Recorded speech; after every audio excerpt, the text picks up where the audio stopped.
Hola, muy buenas noches. Yo soy Connie y muchas gracias por escucharnos un martes más en este espacio. Y bueno, hoy vamos a hablar de un tema del que muchas veces cuando estamos fuera se nos hace muy fácil opinar o hacer preguntas cuando alguien se acerca con nosotros y nos dice estamos en una relación que me hace daño, que me lastima. Y para nosotros que muchas veces desconocemos del tema, hablamos desde la ignorancia, como lo he dicho muchas veces, y preguntamos cosas tal vez tan absurdas como un ¿pero qué es ahí? ¿Por qué no te vas? O decimos yo no lo permitiría, o frases de ese tipo que pues la verdad es que muchas veces no ayudan a la otra persona y nosotros no captamos el mensaje de que necesita ayuda. Así es, buenas noches. Es muy correcto, amiga. La realidad es que cuando estuve en esa situación, justo, no mientras estuve, porque la realidad es que difícilmente la gente se entera cuando estás en una relación violenta o en una relación tóxica. Difícilmente te abres con la gente externa y difícilmente lo comentas o lo platicas. Pero ya después que la gente se entera, sí, evidentemente es lo primero que te dicen. Ay, qué pendeja, cómo aguantaste. Ay, qué, ¿por qué estabas ahí? Ay, ¿por qué no te ibas? Ay, ¿por qué no te fuiste a la primera? Ay, ¿por qué? ¿Por qué? ¿Por qué? ¿Por qué? ¿Por qué? ¿Por qué? Pero la realidad es que nadie sabe lo que realmente sientes, lo que piensas, lo que pasa en tu mente, en tu vida, en tus pensamientos, en tu miedo. Y no miedo a la persona, miedo a la situación. Regularmente o en la gran mayoría de ese tipo de relaciones violentas, tienes un grado de manipulación y un grado de control que pues evidentemente, y creo que la mayoría de las personas que he escuchado que se encuentran en esta situación no trabajan. Yo no trabajaba, entonces pues también había una violencia económica evidentemente. No me lo decían, pero pues yo lo sabía. Y es miedo justo a esa situación, ¿no? ¿Qué vas a hacer qué vas a hacer si te sales? ¿Qué vas a hacer sin él? ¿Qué vas a hacer con tus hijos? A mí, pues bueno, evidentemente me amenazaban que si me iba me quitaban a mis hijos. Son muchas cosas. La realidad es que son muchas, muchas situaciones que la gente que no sabe o no ha pasado por ahí no conoce y sí, efectivamente preguntan o u opinan desde la ignorancia, desde el no saber qué es lo que pasa, qué es lo que sientes y cómo lo sientes. Yo soy Miriam y esto es Chingonas Imperfectas. Así es, y por eso para entender el tema de hoy, tenemos a una invitada que ha estudiado muchísimo sobre este tema. Ella es Loreta Valle, es terapeuta especializada en trauma y dependencia y escribió los libros El día que decidí ser libre y Relación de riesgo. Bienvenida Loreta, gracias por estar con nosotros en este espacio. Bienvenida Loreta, Muchísimas gracias. Es un placer estar aquí con ustedes dos. Gracias y con todos los que nos están escuchando. mucho gusto Loreta, gracias por estar aquí con nosotros. Ay, sí, Loreta, y bueno, pues antes de entrar de lleno en el tema, en entender qué es una relación de riesgo y todo lo que conlleva y cómo podemos identificarla, yo quisiera que nos contaras cómo empieza tu historia con este tema. Claro que sí, con todo gusto. Pues mira, igual que tú, Miriam, ¿no? Yo fui víctima de violencia. Yo estuve casada 16 años con un psicópata. Y obviamente, pues bueno, viví una relación de riesgo en donde sufrí todo tipo de violencia. Yo también, igual que tú, era una mujer dependiente económicamente y pues a mí lo que él me decía es que el que paga manda. Y que me tenía que callar y que tenía que someterme. Y así lo hice durante 16 años. Yo muy joven me casé, que yo viví en una familia tradicional con ideas de patriarcado, de machismo. Me enseñaron que las mujeres no podíamos generar ingresos económicos, que eso estaba mal visto en mi casa. Me caso muy chavita, yo me casé en la luna de miel, cumplí 21 años. Obviamente yo no sabía que él era un psicópata. A los 7 meses de casada, a él lo meten a la cárcel, lo acusan de haber cometido un fraude. Y en ese momento, en esa cárcel, en Tijuana, Baja California, le decían el pueblito de la Mesa, los familiares nos podíamos meter a vivir ahí con él. Me manipula, me meto a vivir con él. y duró hasta que él sale de la cárcel, que fueron 9 meses. Me embarazó de mi primer hijo dentro de la cárcel. Salimos, él, lo que sé que reconocerle es que como buen psicópata es el rey Midas, todo lo que toca lo convierte en oro y empieza a amasar una gran fortuna en el medio financiero, pero pues cada vez que llegaba como más el dinero, había más abuso, más violencia. Dentro del matrimonio yo tuve una hija también, o sea, yo tengo 2 hijos y finalmente después de 16 años toco fondo, me divorcio, pero ahí empiezo con violencia vicaria, ¿no? Yo hoy tengo más de 16 años sin tener una relación estrecha o un contacto con mis hijos, y pues bueno, me ha costado mucho trabajo resignificar mi historia, mi vida, y por eso me convertí en terapeuta, porque yo necesitaba entender el por qué me había quedado ahí tantos años, porque estarás de acuerdo conmigo, Miriam, que es una fuerza inexplicable, es un impulso que no puedes detener y que el tan solo pensar en no estar con esa persona te provoca muchísima angustia, muchísima ansiedad, ¿no? Porque Completamente. sí van fraguando las cosas ellos, ¿no? Van planeando las cosas de tal manera y nos van manipulando poco a poco, porque esto es de a poquito a poquito, ¿no?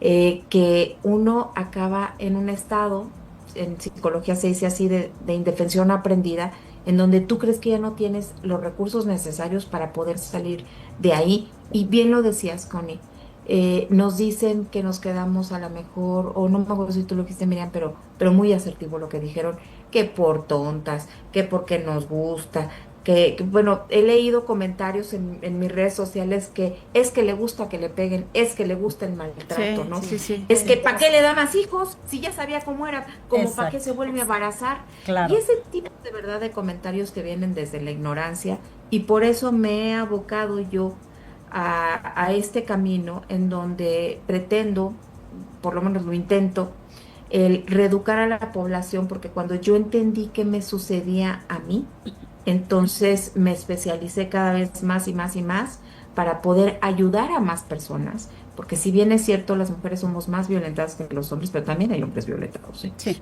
Entonces, poder ayudar a las personas a que comprendan y que ya no sigamos revictimizando a las víctimas diciéndoles que nos quedamos por tontas. Ay, sí, Loreta, la verdad es que es un tema bien profundo. Acabas de decir algo que a mí también me brinca mucho en redes, porque ya ves que ahora las redes es la ventana para el mundo.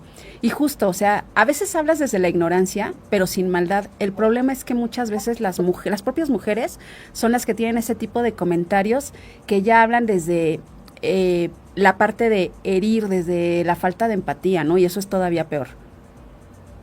Por supuesto que sí. Y yo te voy a decir una cosa, lo de la ignorancia lo digo con mucho respeto, con mucho cariño. Yo era una mujer ignorante. O sea, ni siquiera yo sabía que estaba viviendo abuso y violencia, porque yo no crean que los primeros años viví violencia física. Los últimos años viví una especie de violencia física, en el sentido, me refiero que a mí nunca me dio un puñetazo y me dejó uno como morado, ¿eh?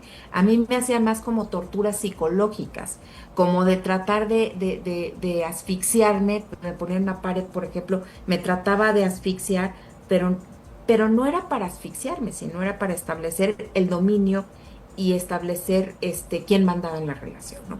Entonces, yo durante muchísimos años, yo no consideré que yo era una mujer violenta. Yo consideraba que estaba en un matrimonio en el cual yo, pues, hacía cosas malas, porque él me hizo creer que yo era como una niña chiquita que me portaba mal y entonces me castigaba. Entonces, yo me supeditaba a sus órdenes e incluso acababa pidiéndole yo a él perdón. Entonces, yo desde mi ignorancia, ¿sí? Me quedé en ese matrimonio porque no tenía el conocimiento que ahora tengo, y con mucho amor y con mucha compasión, yo abrazo esa falta de información que yo pues, no tenía, yo cómo iba a saber, ¿no? Si yo a mí nadie me había ni dicho ni enseñado, y desde esta posición es la que yo ahora me dedico mucho a tratar de hasta crear seres humanos más conscientes en donde sepamos qué es la violencia, e insisto, también hay hombres violentados. Ay, es que la manipulación es, creo que de las etapas más fuertes, ¿no? Que uno vive. O sea, porque alguna vez ya habíamos platicado de violencia en este programa, pero desde otro lugar. Y justo platicábamos que lo que cuando uno empieza a decir estoy viviendo violencia, es justo hasta que te dan un golpe. Pero esto se construye de muchas cosas atrás, o sea, del miedo, del control, de muchas cosas. Y que normalizamos, ¿no? Y fíjate que te voy a interrumpir ahí, amiga. La realidad es que, bueno, conmigo sí hubo violencia física. Yo duré 7 años de matrimonio, casi 8. Y sí hubo violencia física y la realidad es que tampoco dimensionaba que estaba en una relación violenta.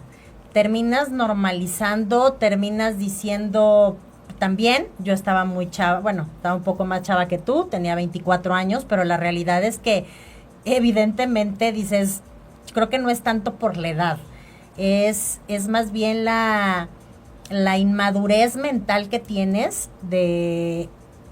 pues de dimensionar el lugar en el que estás, en la situación en la que estás, y de realmente tener una inteligencia emocional lo suficientemente fuerte como para decir, no tengo que estar aquí. Bueno, no sé en tu caso, pero en mi caso, bueno, esta persona me llevaba 9 años, entonces, evidentemente, pues había una gran diferencia en madurez, pues en vivencias, en muchas cosas, y eso yo creo que también le ayudó a manipularme de una forma mucho más rápida, mucho más intensa, y que pues yo justificara todos sus comportamientos, y que al final del día, cuando él me pedía perdón y me decía que no lo iba a volver a hacer, pues yo creía, ¿no? Creía y decía, sí, sí está bien, sí, ya no lo va a volver a hacer. Y termina normalizando esos hechos y termina volviéndose el cuento de nunca acabar, hasta que, pues bueno, en mi caso, llegó el momento en que dije, de aquí ya no hay otra. Solo hay 2 opciones, o lo mato o me mata. Claro. Entonces, Es que, ahí es cuando dije, y no por mí, creo que no por mí, lo primero que me vino a la mente después de ese pensamiento fueron mis 2 hijos, porque ya estaban, efectivamente, tuve a la primera y después volví a tener el segundo, y lo primero que se me vino a la mente fueron mis hijos. Dije, ok, sí, está bien, se ha de dormir. Me acuerdo que esa era la frase, pues ya no sé si era de broma entre los dos, pero yo dije, se ha de dormir, y entonces ahí lo voy a agarrar y no se va a dar cuenta. Y lo primero, gracias a Dios y al cielo, que se me vino a la mente fueron mis hijos. Y eso fue lo que me detuvo por un momento, pero también por el otro dije, pues ni modo, eso es lo que me tocó. Esta es la vida que me tocó vivir, y Dios, si existes, mándame una señal o hazme sentir que realmente existes y que esto se va a acabar, porque ya no quiero, ya no puedo, ya llega un momento, al menos en mi caso, llegó un momento en el que ya ni siquiera me defendía. claro, porque habías caído justamente en este estado de indefensión aprendida. Mira, les voy a decir una cosa, pero principalmente esta va para ti. Lo que sucede es que nuestra mente necesita tener estabilidad, necesita estar en paz a como de lugar. Nuestra mente está hecha para 2 cosas, para la supervivencia y para el placer inmediato. Entonces, cuando nosotros estamos en una relación de riesgo, y no necesariamente tiene que haber violencia física, ¿ok? Lo que nos sucede es que el agresor, voy a hablar en masculino, pero también hay mujeres, el agresor lo que hace es que te premia y que te castiga. Esto se llama refuerzo intermitente. Entonces, por ejemplo, imagínate que un día llega y te dice que eres una estúpida pendeja que no sabe hacer absolutamente nada, ¿no? Y te grita y esto y lo otro y quién sabe qué. Tu mente entra en mucho estrés psicológico porque vive esa agresión verbal como un abandono. Y el abandono para la mente significa la muerte. Entonces, Al día siguiente, el agresor llega con un ramo de rosas y te dice, perdóname, mi amor, es que tuve un pésimo día en el trabajo, nunca vuelve a suceder, etcétera. Y tu mente elige creerlo. Y elige creerlo para eliminar el estrés psicológico. Entonces entra en el segundo mecanismo. El primero acuérdense que es refuerzo intermitente. Entonces nos vamos al segundo, que es la disonancia cognitiva. Tu mente necesita distorsionar el hecho, evadirlo, minimizarlo, negarlo, para poder quitar ese estrés. Entonces, elige, por ejemplo, decir, claro que sí me quiere porque me trajo este ramo de rosas y ya no lo va a volver a hacer. En ese momento que minimice el hecho, en- entonces entras en un estado de aparente paz. Y eso quiere, para tu mente lo lee como que vamos a sobrevivir, vamos, ya vamos a sobrevivir, no, ya nos vamos a morir. Y de ahí entramos al tercer mecanismo, que es la vinculación por trauma. Entonces, como tienes una aparente paz, tu cerebro se conecta, se vincula más con tu agresor, porque dice, gracias a este agresor, no, estamos vivos, ¿no? Ya no estamos en peligro. Y de ahí entra al cuarto mecanismo, que es la dependencia. Como esa persona supuestamente te reguló emocionalmente y ya no te vas a morir. Entonces cada vez vas a depender más de esa persona, de ese agresor. Y de esta dependencia, entonces nos vamos al quinto mecanismo, que es la indefensión aprendida. Tu mente cree que sin esa persona no vas a poder sobrevivir.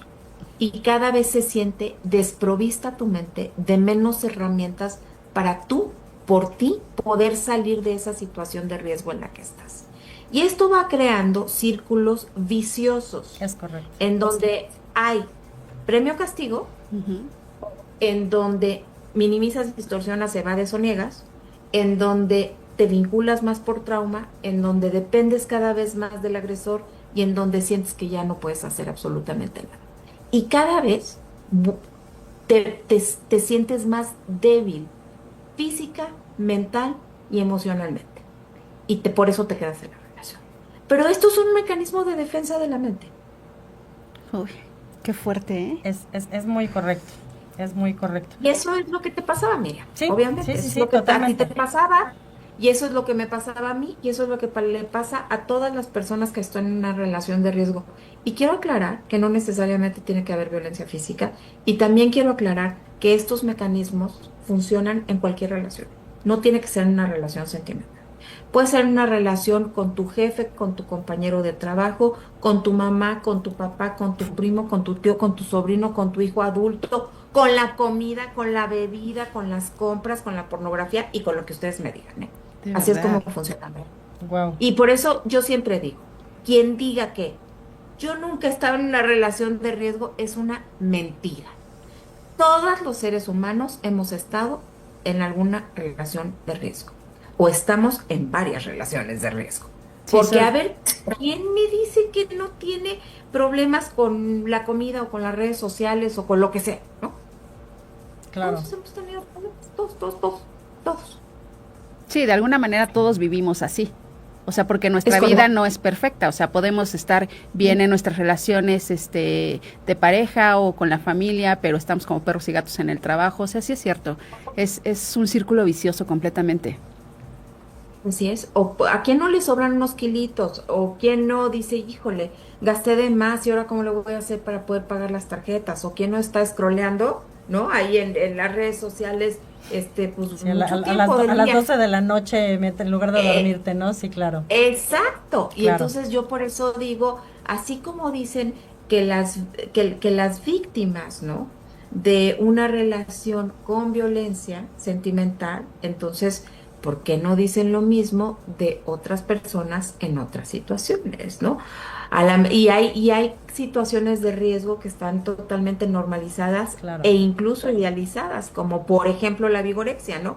Tú Sí. ves a una chava o un chavo con un cuerpo escultural y que tiene vigorexia, tiene un problema, ¿no? Porque hace ejercicio en exceso y no puede parar este impulso de hacer el ejercicio en exceso porque siente que tiene que tener este cuerpo perfecto y demás. Entonces, a esa persona, ¿por qué no le dicen, qué tonta? ¿Por qué no simplemente deja de hacer ejercicio y ya? Sí, no, porque no se ve así, no se entiende de la misma manera. Es correcto. A eso le tenemos dicen esa disciplina, ¿no? Exacto, o sea, no tenemos esa conciencia. O sea, hablando un poco del cuerpo, nada más voy a hacer un paréntesis, es como cuando uno cree que estar delgado es lo mismo que estar saludable, y no siempre es así. No, definitivamente no, no. Eh, eh, Siempre la finalidad en todos los aspectos físico, mental y emocional tendría que ser estar saludable, construir relaciones saludables con tu cuerpo, con tu mente, con tus emociones, con las personas y demás. Pero es que eso no es tan fácil. No. ¿Es posible? Claro que sí es posible, pero hay que trabajar en uno mismo y hay que entender este tipo de cosas y por eso tenemos que crear más conciencia y tenemos que estar informados de lo que son las relaciones de riesgo y tenemos que ver en dónde, en qué área de nuestra vida nosotros estamos construyendo relaciones de riesgo para poder poner nosotros una solución. Sí, ¿no? Por eso dicen que para estar bien con los demás hay que estar primero bien con uno mismo, amarse y Sí, tener esa parte de autoconocimiento y de todo eso positivo hacia nosotros primero. Que es ahí, correcto. que ahí muchas veces podemos aplicar el famoso yo-yo, ¿no? Pero al final hay quienes exageran con el yo-yo y terminan siendo unos narcisistas. Es lo que te iba a decir. A ver, eso del yo estoy de acuerdo y no. A ver, es que es primero yo y después los demás. Exacto. Porque eso de primero yo y después, no, bueno, pues venimos al club de los narcisistas, ¿no? Es primero yo y después los demás, Ok. ¿no? Porque todo empieza por la casa, sí, efectivamente, todo empieza por uno mismo. Y el que todo empiece por uno mismo es amor propio, es el poderte amar de una manera sana, no es egoísmo. Pero somos seres sociales. Hay tres necesidades básicas del ser humano, que es la conexión, el sentido de pertenencia y el amor.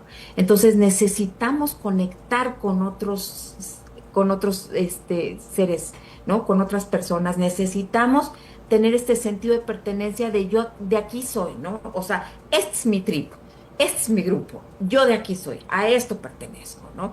Y también necesitamos sentir amor. Acabamos de vivir el mundial. Bueno, ¿por qué tanto furor? Porque justamente el que, por ejemplo, nosotros los mexicanos, ¿no? Cuando estaba jugando México, nos ponemos la camiseta porque es conectar con los demás, pertenecemos a este equipo y sentimos el amor el uno con el otro y logramos tener una conexión impresionante, porque eso es lo que los seres humanos necesitamos. Les voy a decir una cosa, ustedes quieren hacer un partido político, una secta, lo que ustedes quieran, eso es lo que tienen que darle a las personas. Conexión, sentido de pertenencia y amor. Y entonces, fíjense cómo las grandes compañías crean empleados tan leales justamente porque les hacen esto. Sí. Un empleado muy leal se pone la camiseta de esa compañía porque se siente conectado, se siente que pertenece y porque se siente amado. Sí, Es claro. cierto. Oye, pero no me dejarás mentir, A o si esto lo estoy llamamos equivocada, Collingwood, dime. al alcance. Creo que también es primordial el estado mental en el que te encuentres, ¿no? Si tú estás en un estado mental lo suficientemente ecuánime o equilibrado, creo que eso te ayuda también mucho más a salir de cualquier otra situación, ¿no? De la situación de riesgo o detectar la situación de riesgo en la que te encuentres, ¿cierto? 100%. Quien no trabaja en su ser nunca va a poder salir de una relación de riesgo. Desde mi punto de vista, yo siempre hablo de la autoestima, ¿no? Pero la autoestima es muy complejo. Yo lo enseño de una manera en donde hay una base, ¿no? De donde se construye la autoestima, de ahí vienen componentes, de ahí vienen pilares y de ahí vienen áreas. Entonces, las áreas de la autoestima son 7. Y si tú no tienes tus 7 áreas bien robustas, entonces cuando una de ellas coge, no vas a tener las herramientas o los recursos necesarios para poder salir de eso. Imagínate nada más que, pues bueno, yo tengo un jefe narcisista, ¿no? Y entonces me maltrata en el trabajo. Pero si yo tengo mis otras áreas bien robustas, ¿no? El área de la familia social, de mi yo, el área espiritual, etcétera, bien robustas porque he trabajado en ellas. Entonces, obviamente, tengo los recursos necesarios en las otras áreas para poder darme cuenta y para poder salir de esa relación de riesgo. Pero si yo no tengo las otras áreas fortalecidas y si todas mis áreas son un desastre y yo estoy mal conmigo misma y estoy mal con mi familia y estoy mal con mi pareja, si es que tengo pareja, y si estoy mal espiritualmente, etcétera, bueno, pues entonces, ¿de dónde voy a sacar elementos, recursos para poder salir de esa relación de riesgo, ¿no? Las relaciones de riesgo muchas de ellas nos ayudan a evadir la realidad, a escaparnos. Porque a lo mejor yo soy workahólica o a lo mejor entonces yo como en exceso me meto a tracones, no sé. Entonces, sí necesito definitivamente trabajar en mi ser para poder echarme los reflectores hacia mí, para poder ver en dónde están esos fallos y poder trabajar en esos fallos para no querer tragarme las emociones, beberme las emociones, trabajar me refiero a trabajar en exceso, siendo adicta al trabajo, ¿eh? Para vivírmela en la oficina, para comprar de más, para basar mi felicidad en mis hijos, etcétera. Oye, Loreta, vamos a ir a un pequeño corte y ahorita regresamos con este tema tan interesante. Regresamos en un momentito. Síganos en nuestras redes, @chingonasimperfectas. Ya estamos de regreso aquí en Chingonas Imperfectas, hablando de violencia, hablando de relaciones de riesgo. Loreta. Dime. Ay, es que dije, ya Ya se nos fue, ya la perdimos. Hablando específicamente de las relaciones de pareja. Por ejemplo, en mi caso, no me insultaban, él era el mejor proveedor, no me faltaba nada, lo que quería lo tenía, no había insultos, no había maltrato, verbalmente me explico, bueno, específicamente, no había violencia, pues, económica, pues sí lo había por la situación, evidentemente, por todo lo que acabas de explicar, pero pues nunca me amenazaron con el dinero, con no darme dinero, con cosas así por el estilo, ¿no? ¿Cómo entonces puedo detectar qué es una relación de riesgo? ¿Qué es exactamente una relación de riesgo?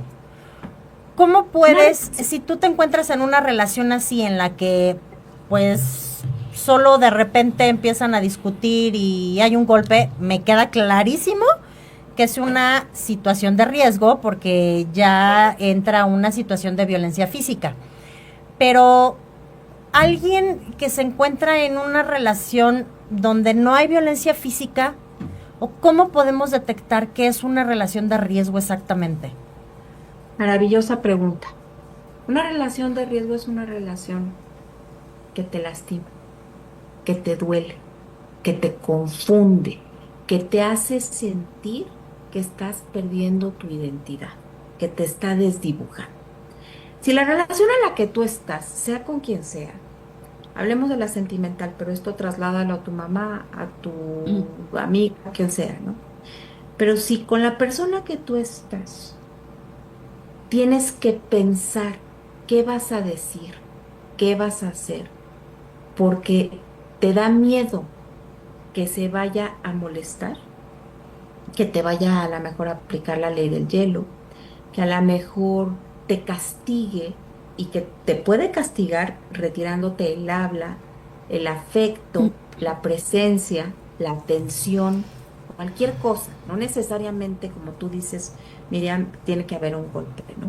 Sí, te puede restringir ciertas cosas, pero sobre todo conductas de afecto, que ya no te toque o que se voltee y se va, que sea, si tú estás en esta situación, entonces estás en una relación de riesgo, porque las relaciones de riesgo ponen en peligro tu mundo físico, pero no por golpes, sino porque tu sistema nervioso está encendido todo el tiempo, estás hiperalerta y obviamente estás con el miedo, con la constante duda, con la constante confusión, y entonces tu sistema inmunológico se deprime y obviamente esto te resta años de vida, ¿no? Y puedes empezar con insomnio, gastritis, colitis, dermatitis, etcétera, ¿no? Entonces, una relación de riesgo pone en peligro tu mundo físico, mental y emocional. Cualquier relación que te ponga en peligro es una relación de riesgo. Y de alguna manera quiero entender que dejas de ser tú. Cuando tú detectas que dejas de ser tú, que pierdes completamente tu autenticidad y todo, es que ya estás completamente en una relación de riesgo, ¿no? Es correcto, por eso decía yo que pierdes tu identidad. Uh-huh. O sea, que te vas desdibujando, ¿no? Cuando tú te vas desdibujando, cuando tú te vas guardando en un cajón, cuando tú vas dejando de hacer cosas que antes hacías, vas perdiendo tu alegría, tus ganas de vivir, tus sueños, tus proyectos, cuando ya te vas apagando, ¿no? Toda esa luz que tú tenías a lo mejor y te vas apagando y te vas haciendo, como yo le digo a mis pacientes, te vas haciendo bolita de plastilina, ¿no? Y te vas amoldando. Si la pareja hoy quiere que seas redondita, pues te haces bolita. Si quiere que seas cuadradita, pues te haces un cuadradito. Forma de estrella, forma de triángulo. O sea, te amoldas a sus necesidades, a sus gustos, a sus órdenes. Y te da miedo que algo pueda pasar, ¿no? Oye, Loreta, Dime. perdón que te interrumpa. Aquí Connie dice, ok, en el momento en que te das cuenta que ya no eres tú o que ya te perdiste, ¿qué pasa si no te das cuenta? ¿Qué pasa? O no sé, quiero pensar que por eso pasan tantos años que puedas llegar a estar en una relación así, porque no te das cuenta que ya no eres tú, que ya te perdiste, que ya... O cómo... Bueno, hablo por mi experiencia. Yo nunca me di cuenta, yo nunca dije, nunca llegué a ese pensamiento de es que ya no soy yo, es que ya me perdí, es que ya... Yo la realidad es que toqué fondo y no por darme cuenta que ya no era yo. Toqué fondo por la situación y porque yo sabía que ya no había más para allá. Pero ¿cómo puedes llegar a darte cuenta justo de eso? Que ya no eres tú, que ya te perdiste, que no sabes en qué momento dejaste de ser tú y dejaste de tener todo, pues todo lo que tenías antes de llegar a esa relación.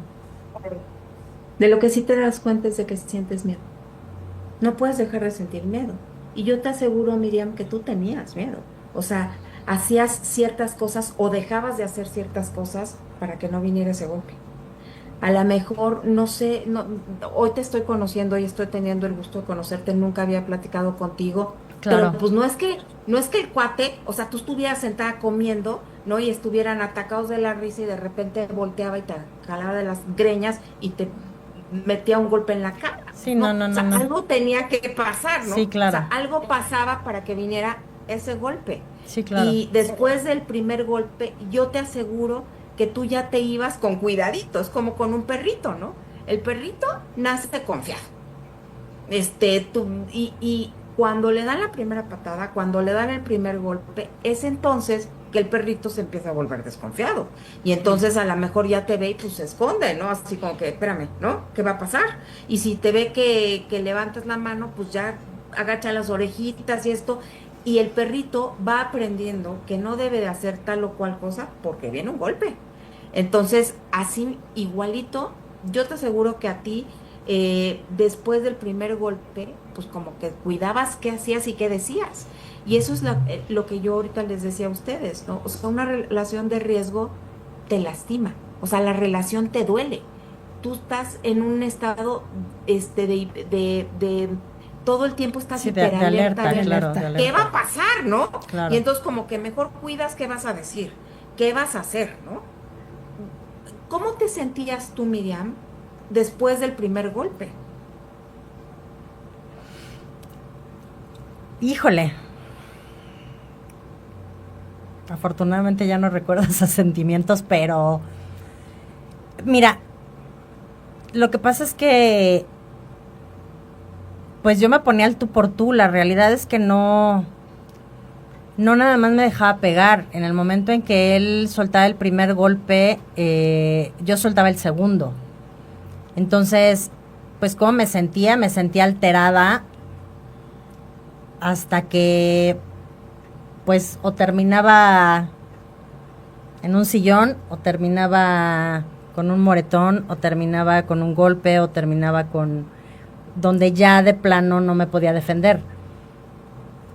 Pero pues ya terminaba, pues terminaba out, ¿no? Evidentemente lo menos que pensaba era si tenía miedo o qué tenía. Recuerdo que simplemente pues se acababa la pelea en el momento en que yo perdía. Claro. Sí, porque él tenía más fuerza física, supongo, ¿no? Totalmente. Y por eso pues acababas perdiendo tú, pero te quedabas. Y te quedabas porque había alguna ganancia. Todas las personas que nos quedamos en una relación de riesgo, nos quedamos porque tenemos una ganancia oculta. Porque si tú no hubieras tenido una ganancia oculta, si yo no hubiera tenido una ganancia oculta, no nos hubiéramos quedado. Y no es porque nos guste quedarnos, es porque la relación es adictiva. Uno se vuelve como drogadicto, digamos, de la relación, ¿no? Porque este ciclo es adictivo, porque en este ciclo que yo les expliqué hay muchas sustancias que intervienen, dopamina, serotonina, adrenalina, cortisol, noradrenalina, vasopresina, etcétera. Y esto es adictivo, esto es un cóctel adictivo, ¿no? O sea, es riquísimo tener liberaciones de dopamina. Es delicioso sentir la oxitocina, ¿no?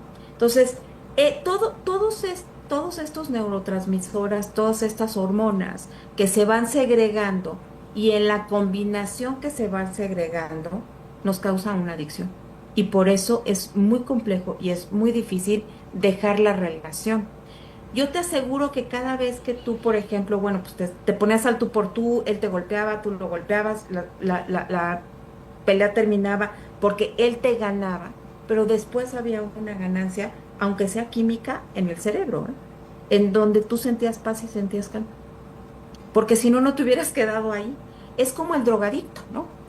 ¿Por qué una persona se droga? Y dices, a ver, pero pues es que ¿por qué se droga? Si se está matando neuronas, si se está perjudicando, si se está restando vida y todo, tienen una ganancia. Y no nada más una ganancia de evadir la realidad, de fugarse y de vivir en otro mundo, sino también tienen una ganancia que es delicioso. Toda esta segregación de este coctelito químico de neurotransmisores y de hormonas que van segregando es delicioso, se Claro. siente muy rico, si no, no lo harían. Claro. Entonces, es esto, en tu caso, bueno, pues yo no sabía que tú le contestabas, pero vamos a poner el caso de una persona, de una mujer que está en una relación de riesgo en donde ella se somete. Sí, porque tú te sometías porque te ganaba. Sí. Pero imagínate que alguien que no contesta los golpes. Sí. Se siente cada vez más y más en un estado de indefensión aprendida, en donde aprende que la única posibilidad para poder sobrevivir, acuérdense que el cerebro está hecho para la supervivencia y para el placer inmediato. La única posibilidad de sobrevivir es por el sometimiento. Y entonces se somete, se queda callada, el marido regresa con mariachis, con rosas o con lo que sea, ya te juro, te prometo que nunca en la vida lo vuelvo a hacer y entonces caes en este ciclo. Tú caías también en este ciclo, Sí. en donde había este refuerzo intermitente, porque el cuate llegaba y te decía, te prometo que ya nunca en la vida te voy a volver a pegar. Y Sí, tú le totalmente. creías, y Sí, le claro. creías, y le creías, ¿no? Entonces, tú tenías este refuerzo de premio y castigo. Después entrabas en la disonancia cognitiva porque elegías, inconscientemente, pero tú elegías creerle que ya nunca más iba a volver a pasar, a pesar de que la evidencia marcaba que sí iba a volver a pasar. Igual que yo en mi matrimonio, igualito. Entonces, tú creías eso porque a tu cerebro le convenía creer eso. Y cada vez que tú lo perdonabas, te vinculabas más por trauma con él. Y cada vez que te vinculabas más por trauma con él, cada vez dependías más de él para poderte regular. Y entonces cada vez caías en un estado mayor de indefensión aprendida hasta que algo sucedió y tocaste fondo. Sí, claro. Y ese tocar fondo fue lo que te impulsó para salir. Pero entonces, ¿cómo puedes detectar una relación de riesgo? Es una relación que te incomoda. Las relaciones sanas no te incomodan. Las relaciones sanas sí son un trabajo de todos los días, todo lo que tú quieras, pero son un espacio maravilloso, son un espacio fértil de crecimiento. Son relaciones de pareja, en donde tú puedes ver a los ojos a la otra parte y en donde son iguales, en donde hay discusiones, yo no digo que no haya discusiones, pero las discusiones son con respeto, ¿sí? En donde tú puedes externar tu punto de vista y la otra parte a lo mejor no está de acuerdo, pero te puede decir la otra parte, en esta, mi amor, yo no estoy de acuerdo contigo y pues ahora sí que acordemos que en esta no vamos a estar de acuerdo, ¿no? Y en muchas otras sí estaremos de acuerdo y esas discusiones construyen puentes. Hay 4 pilares para construir una relación sana. Si tú no tienes estos 4 pilares, no estás en una relación sana. El primero es la conservación de la identidad, justamente, ¿no? Ujú. En donde no te haces bolita de plastilina, en donde no te vas desbocando. O sea, tú conservas tu identidad. El segundo es el respeto. El tercero es una comunicación sana. Una comunicación en donde tú puedes expresar lo que tú quieras y la otra parte te va a escuchar. Y la otra parte no te va a querer convencer de cosas que no te tengan que convencer, ¿no? En donde tú puedes llegar a acuerdos, donde no quieras tomar ventaja de la otra parte. Y la última es la confianza. Y no nada más es la confianza si es que tú elegiste una relación monógama. No es de que no me va a perder. Es de que tú confías que la otra parte está ahí para lo que tú puedas llegar a necesitar y que tú lo vas a ayudar en lo que pueda necesitar. Les voy a poner un ejemplo. Se muere mi mamá. Yo confío en que Mario, mi esposo, va a ser mi soporte emocional en esa transición tan difícil que yo estoy viviendo, ¿no? Él pierde el trabajo, yo voy a hacer el soporte en ese momento. Yo no voy a utilizar información confidencial para quererlo, para quererlo amolar, no. Entonces, hay una confianza en donde yo le sostengo la espalda, él me sostiene la espalda en los momentos complicados y en los momentos que no son complicados, los dos vamos hombro con hombro caminando por la vida. Entonces, eso es la confianza, ¿no? Oye, Loreta, yo hay algo que quisiera que entendiéramos, porque lo veo y lo escucho mucho allá afuera.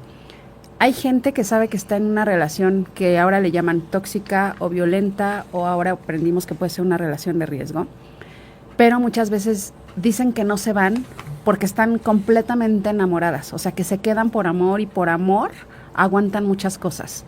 ¿Qué pasa ahí? Eso no es amor, eso es dependencia. Ujú. El amor no duele, grábenselo. No, yo lo sé, Si pero tú- muchas veces no lo entienden. O sea, no entienden justamente que es una dependencia y juran y perjuran que están enamoradas. ¿Cómo rompen con esa parte de es dependencia y no es amor? Ya, terapia. Definitivamente, o sea, estas personas, yo fui una de ellas, ¿eh? Estas personas que están totalmente Por dos. cegadas, es que yo lo amo, es que yo lo adoro, es que es el amor de mi vida y demás, Así tienen es. que ir a terapia. Así es como si me dices, oye, pero es que, ¿qué tiene que hacer una persona que le duele la muela del juicio? Pues ir al dentista, claro. no hay otra manera. O sea, ¿qué tiene que hacer? Ir al dentista. Oye, es que tiene apendicitis, pues que vaya con un cirujano para que le extirpe el apéndice, ¿no? O sea, no hay otra manera. Bueno, no hay maneras de poder dejar relaciones con tanta dependencia, con tanta codependencia, si tú no entiendes lo que estás viviendo y por qué lo estás viviendo. Tú puedes ir a una terapia breve, entender las cosas y en 3, 4 meses, si tú realmente te comprometes, vas a entender qué es lo que estás viviendo y vas a adquirir las herramientas necesarias para poder salir de esa relación. Oye, Pero Loreta, si no entiendes, ¿cómo le vas a hacer? Sí, claro. justo ahora que mencionas eso, yo, por ejemplo, digo que pedía ayuda a gritos, porque todo mundo se daba cuenta, todo mundo me veía moretones, todo mundo me preguntaba qué me pasó y yo ponía, ya sabes, el típico pretexto estúpido, o sea, te caíste de las escaleras con todo y la niña no le pasó nada, pero a ti casi te quedas paralítica.